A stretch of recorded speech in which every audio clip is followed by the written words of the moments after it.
Kabupaten Blitar dan Kediri dan Tulung Agung terbentuk di atas sumpah serapah seorang pemuda karena keberhasilannya menuntaskan sayembara.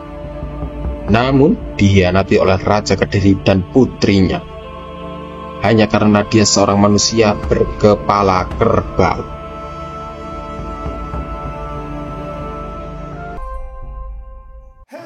Raja Brawijaya dari Kediri merasa gundah karena putrinya. Putri Dyah Ayu Pusparini belum menemukan pendamping.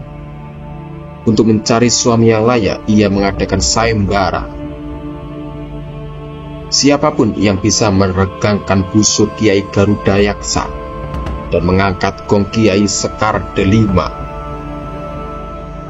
akan mendapatkan tangan sang putri.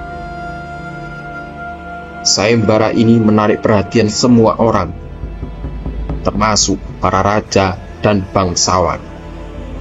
Namun, tidak ada satupun yang berhasil memenuhi tantangan itu.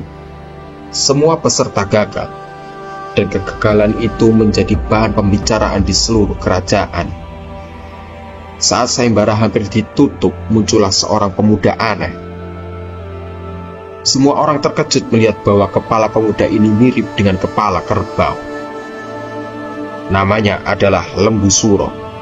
Dengan penuh percaya diri, ia melangkah maju dengan mudah meregangkan busur serta mengangkat gong. Sorakan meriah menggema di antara kerumunan. Tetapi hati putri Dyah penuh rasa malu. Ia tidak ingin dipersunting oleh pemuda berkepala kerbau. Raja Brawijaya juga merasa gelisah. Ia ingin menghormati janjinya, tetapi merasa putrinya tidak layak untuk menikah dengan Lembu Suro. Namun, sebagai raja, ia tidak bisa memetik kembali sayembara yang telah diumumkan. Menyadari kegalauan putrinya, Lembu Suro ditanya oleh putri Dyah untuk memenuhi syarat tambahan sebelum pernikahan. Ia diminta untuk menggali sumur di puncak Gunung Kelut. Dalam waktu 1 malam, tanpa ragu, Lembu Suro menerima tantangan itu. Dengan kesaktiannya, ia berhasil menggali sumur di puncak gunung dalam semalam. Melihat keberhasilan Lembu Suro, putri Dyah semakin khawatir.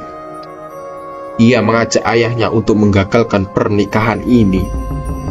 Bersama dengan pengawal, Raja Brawijaya pergi ke sumur yang telah digali. Saat tiba, putri Dyah meminta Lembu Suro untuk memeriksa air di bawah sumur. Tanpa curiga, Lembu Suro turun ke dalam sumur untuk memeriksa air. Begitu ia berada di dalam sumur, Raja Brawijaya memerintahkan prajuritnya untuk menutup sumur dengan batu dan tanah. Lembu Suro yang terjebak merasa dikhianati. Sebelum mati, ia mengucapkan sumpah yang mengerikan. Kediri dadi kali, Blitar dadi latar, Tulung Agung dadi kedung. Yang berarti Kediri akan menjadi sungai, Blitar akan menjadi halaman, dan Tulung Agung akan menjadi cekungan sungai. Kematian Lembu Suro tidak sia-sia.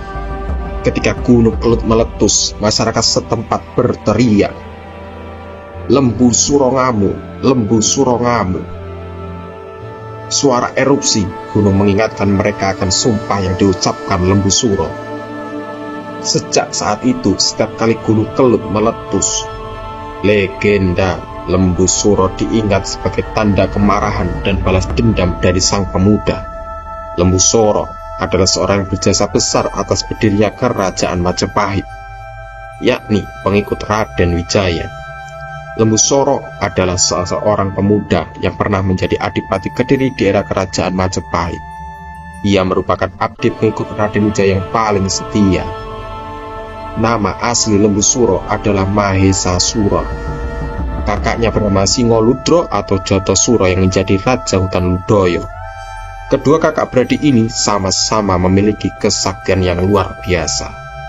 Maka tidak heran jika Lembu Suro menjadi bagian penting dalam perjalanan berdirinya Majapahit.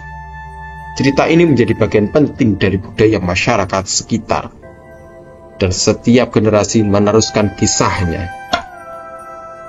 Kisah Lembu Suro adalah pengingat tentang pengkhianatan dan akibat dari tindakan tidak adil.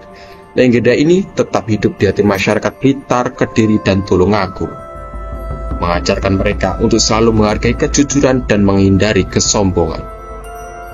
Dengan demikian, Gunung Kelut bukan hanya simbol keindahan alam, tetapi juga lambang dari kisah cinta yang tragis dan kekuatan balas dendam. Bagaimanakah tanggapan Anda tentang cerita ini? Jangan lupa tulis di kolom komentar. Jangan lupa nantikan kisah menarik lainnya di sini. Sampai jumpa dan terima kasih telah menonton.